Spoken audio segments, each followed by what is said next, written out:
Hello, this is Pharononthus. Today we are on the Singularity test server in our Galenti Titan, and what we'll do today is go over the basics of planetary interaction. In our cargo hold, you see that we have a gas command center, and in order to set up a PI installation, we need to be undocked in space with a command center in our cargo hold.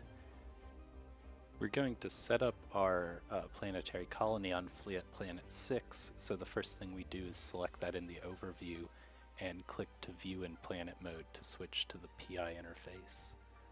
The first thing we want to notice is on the left hand side of the screen, the build and the scan options. If you don't see those, beside the planet there's a triangle which you can click to open up the PI tools. On this planet we want to extract reactive gas, so we'll select that in the scan window and then rotate through the planet to look for a good concentration.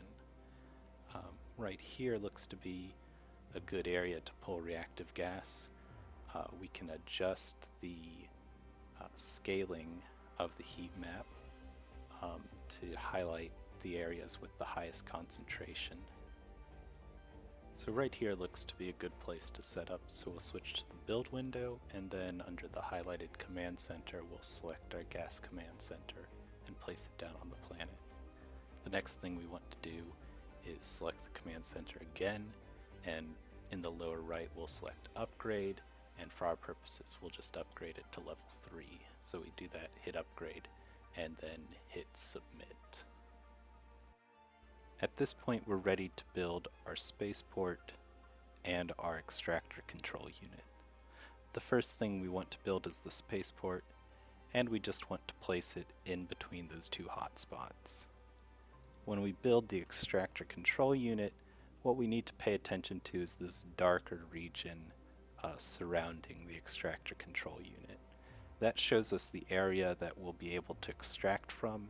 So we just want to place the extractor control unit so that it contains these two hot spots, but at the same time we want it to be close to our launch pad.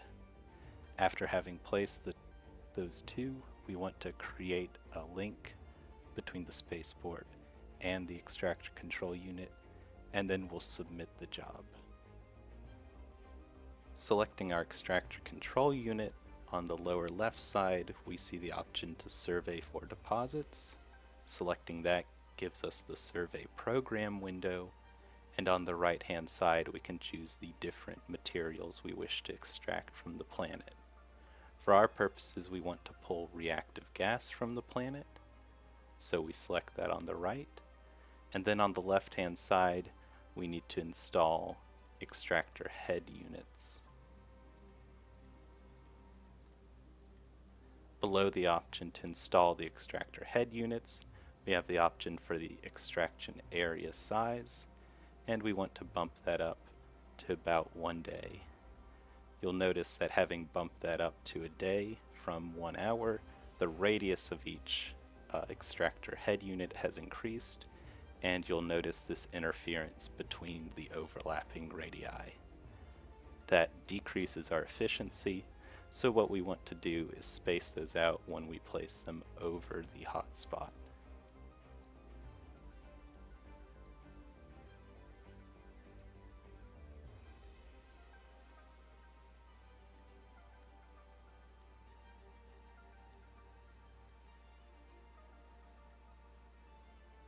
Having placed our extractor head units, we now install the program and hit submit.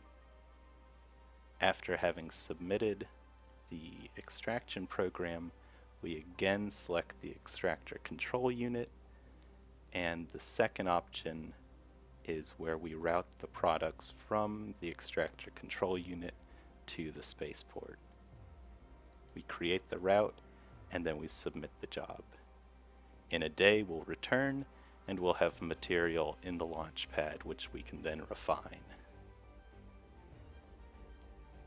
It's been 1 day since we set up our colony on Planet 6, so what we'll do today is process our extracted material into the finished product. Under the Neocom menu, under Business, we'll select Planetary Colonies, and then we'll select the planet we've set up on, and click to View in Planet Mode, which brings us back to our PI interface. The first thing we want to do is just check that in our launch pad under Storage we do in fact have reactive gas, which we can now process into oxidizing compound. So under Processors, we'll build a basic processor off of the launch pad, and we'll link it to the launch pad with a planetary link. We'll submit that and then select our processor, and under Schematics we'll select oxidizing compound.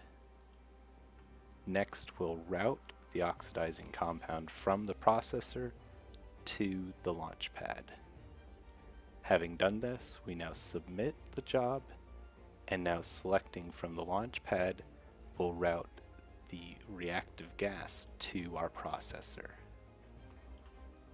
After hitting Submit Now, we are processing reactive gas into oxidizing compound, and after 30 minutes we'll have 20 units sitting in our launch pad. It's been 30 minutes since we submitted our first processing job, so now in the launch pad you'll notice that we have 20 units of oxidizing compound. For this next step you have to be in space. If you click Launch, you can drag objects from the launch pad to the customs office. Since we have 0% tax on our customs offices, you should be getting 0 ISK for the transfer cost. After you drag the item to the customs office, you hit transfer, and now the objects are in space for you to pick up. If you need to drop off, you do the reverse and transfer from the customs office to the launch pad.